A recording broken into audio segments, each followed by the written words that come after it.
Hey guys, one quick video blog. I just got a kind of an interest into couchsurfing.org, and it's where people open up their homes to travelers. Instead of going to hostels or hotels, which can be very expensive, instead they go ahead and go to um, people's houses, and they find a couch request and they ask other people, can I crash on your couch for a couple days or for a day? And people can say, yes, I'm going to be traveling, or yes, I'm going to be there, or no, I'm going to be traveling and stuff. Or it's just people wanting to meet international travelers and such.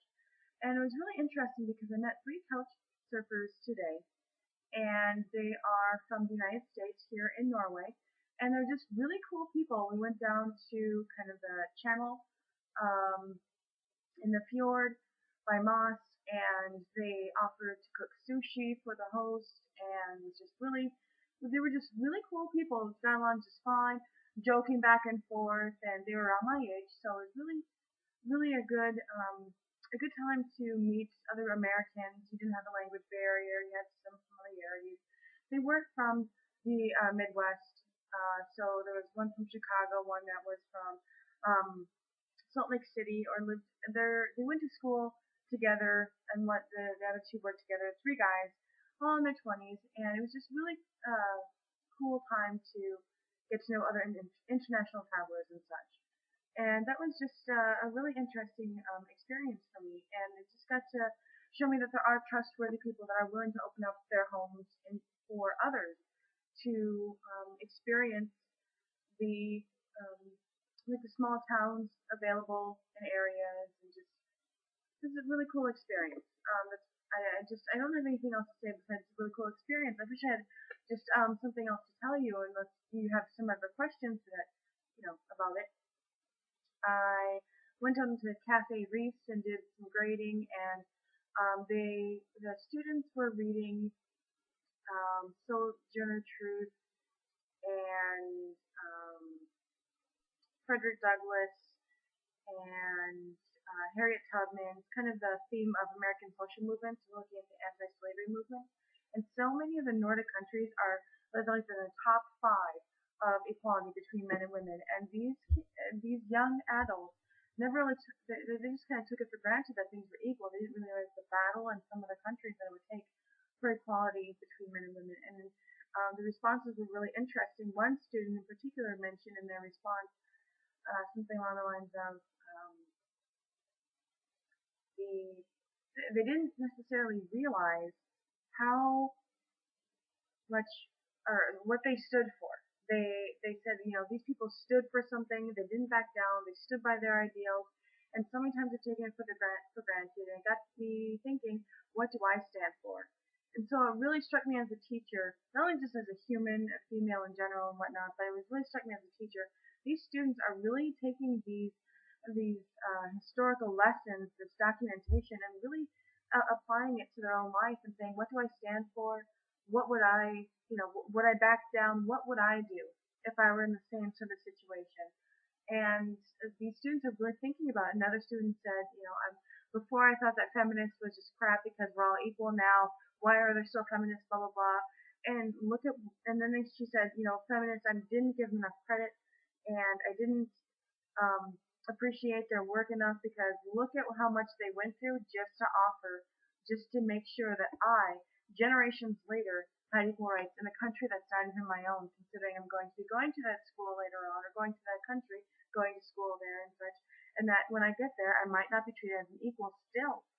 And I really made an appreciation, it really made a strong impression on these students, and it really made me proud as a teacher to know that these students are taking these lessons, these historical documents, and just applying it to their own life, and seeing what it means to them to be human, just a basic human being, and how oppression is everywhere, and how much work it takes to really start a social movement and to get things to change for the better, how hard change is.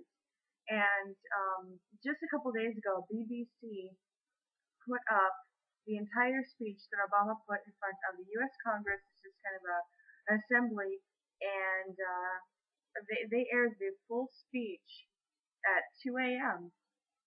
of him putting forth his plan for jobs, for starting a more sound economic status for the Americans and for the country. And this comes around the anniversary of 9/11. And no students have come out and asked me about 9/11. They've never really said anything. They've never mentioned it. And it's not really something that they've thought about. Or maybe if they have, they just haven't said anything. And it almost makes me really think that perhaps I should put that on my lesson on the 12th of look at all these people, look at what happened to the country just 10 years ago, how much it's changed. And you're going to be entering the country as a foreigner, and what that's going to do for you. What do you expect? What do you hope for? What do you think you're going to get? It kind of made me think of some sort of a class plan that I like to do on the 12th and 13th for the students. And I have yet to figure that out, but I will. um, so I had sushi tonight, the first time in Norway, and it's phenomenal. I don't think I've had beef since I got here, and I miss it. I really do. But I miss the farm's beef. I miss the safety of knowing exactly what happened with the animal, knowing how it was handled, how it was fed, what kind of happy life the old bull or cow had, heifer, whatever. And I'm kind of missing that. And because everything around here is pig, which is skin K, which is odd when you look at a package of meat and it says SKINKE. It's a little odd, a little off-putting. Never mind the mayonnaise in the tube. But so I'm really missing beef. But I had sushi tonight, and we went down to the docks. The couch surfers and I went down to the docks looking for this fish market, thinking maybe. And we got there late. It was like 2 in the afternoon. Perhaps they were done by then. But we went down kind of by the beach and the channel of the fjords and whatnot to get into the sea. And so we went down there and we didn't see any fish markets. We saw a couple stores that specializes in it and stuff, and they we didn't go in and check it out. But I noticed from the bridge that there was a boat and people were taking bags off and paying the guy. So I thought, well, maybe if we go down there, maybe there's fish. And here this guy had fresh shrimp for sale. It was 80 kroner, which is $16 for about a pint, about a coffee can worth of shrimp. A complete shrimp. We had to we tried to, or the couch surfers actually tried to cook them properly and devein or whatever it's called, shell and devein or whatever it is, the shrimp. But they put it on the sushi, and the sushi was phenomenal. I don't know if you've ever had sushi before, but sometimes when you have sushi rolls and you just stuff yourself in the glory of sushi, you get kind of a sushi coma. It's a slight, it's a slowing down. So if you're humming in fifth gear and you're really happy and you're like, yes, sushi, awesome, and then it pretty much kicks you down to first when you're full. And you have very limited cognitive abilities, you're sleepy, you're tired, it's kind of like a sushi coma. I don't know how else to explain it. And I had 2 rolls, some rice, some asparagus, and some more rice. And it was absolutely phenomenal. It was great. Just having the camaraderie between the couch surfers, me. It was we were sharing travel experiences. They got me to watch a video. I'm a big Monty Python fan because spam, sausage, egg, and spam has much more spam than just spam, sausage, egg, bacon, onion, and spam. And they got me to watch this video. I think it's Mitchell and Matt. I could be wrong on the name. You might have to YouTube it. And they do these Monty Python like skits. And normally when people try and do something like Monty Python, they just can't pull it off. It's not the same thing. But these people that do the skits, it's awesome. YouTube number wang or word WANG, and it's so ridiculous. It's so funny. It's absolutely hilarious. Love it. So if anything, you get cultural references from other countries, considering it's still British humor. British humor, pretty good. Their TV, I found out from other couch surfers and from other countries and stuff that their TV is not near as expansive nor good, in my opinion, as American TV. They don't have the drama, they don't have the humor, they don't have the comedy, they don't have the, they're just missing something. And American TV, I'm kind of missing that. I'm currently downloading um, Sons of Anarchy, the new season that just started, season 4, and it just seems like every other episode, because of the copyright laws, I can't get those certain seasons just on Hulu, YouTube, or Hulu, and what's the other one? Oh, like if you go to the network websites like FX.com, FXNetworks.com, CBS, I can't watch any of those shows, even the previews for shows, because it says it's not available in any geographical area.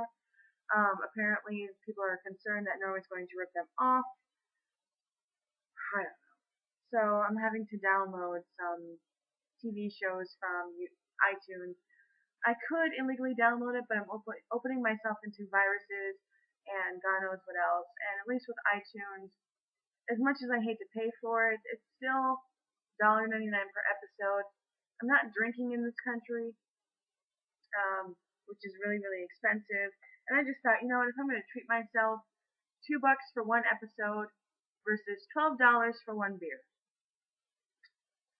I'd much rather have the episode than $12 beer. I mean, it's good beer, but it's not quite, $12, $13 worth for the small amount that you get. I mean, it's like a pounder, but when you can go to a bar for happy hour and get a pounder for $3.50, $4 at the most. Domestics are what, $2, $3, imports are $5. It's still a much better deal. So you Americans, enjoy your cheap beer. Enjoy your cheap beer. Not happy about that. Everything else is good. Tomorrow, my coworker Lori and I are going to go to it's a public farm, and it's kind of through couchsurfing.org again. And so we're going to go up there, and hopefully I'll be put to work. I'm kind of missing the farm work, as odd and stupid as that might sound. I'm kind of missing the farm work and the joy of being around animals. I see puppies. Everybody today, because it was so sunny, everybody was out walking their dog. And so whenever the dog went by me, I was just like, oh, your puppy's out. And of course, the Norwegians looked at me like I was the three-headed circus freak. Or maybe I was just, oh, she's slow. Either way, I got to pet a dog. And I got to have that special time with the dog. So I got to have that, puppy's so happy to see me. Has no idea who I am. But I got to pet him and kind of rough up the ears, and dogs love that. So there's a lot of dogs around. I saw one Rottie, a couple that were mixed, the one Beagle, but most of them have lab characteristics. And I don't know if it's my wishful thinking, but maybe it is. So I'm hoping at this farm, besides goats, they have a winery out there. They specialize in goat cheese. Yeah, toast for me. I'm kind of excited. But they also specialize in vegetables, having a larger garden. So we're going to have some good vegetable stew put on by this host for couch surfing. We will have to take bikes out there. It's about, what did they say, 8.4 kilometers, which is about 5-mile bike ride. And so I don't know what to think about this 5-mile bike ride, but I know how to ride a bike, so I'm halfway there. I will definitely be bringing my wonderful Nalgene bottle full of water with me. Haven't lost it yet. I've managed to lose 2 before in the States in a matter of days. This one has stayed with me. I'm holding on to it. So if you guys have any questions about couch surfing, cheese, fresh markets or anything like that, do feel free to put any questions or whatnot on the post. I'll try and get to them. That, and if you notice that my face is really glossy, I actually have anti-aging cream because I'm 26 years old. Yeah. So, talk to you later. Bye!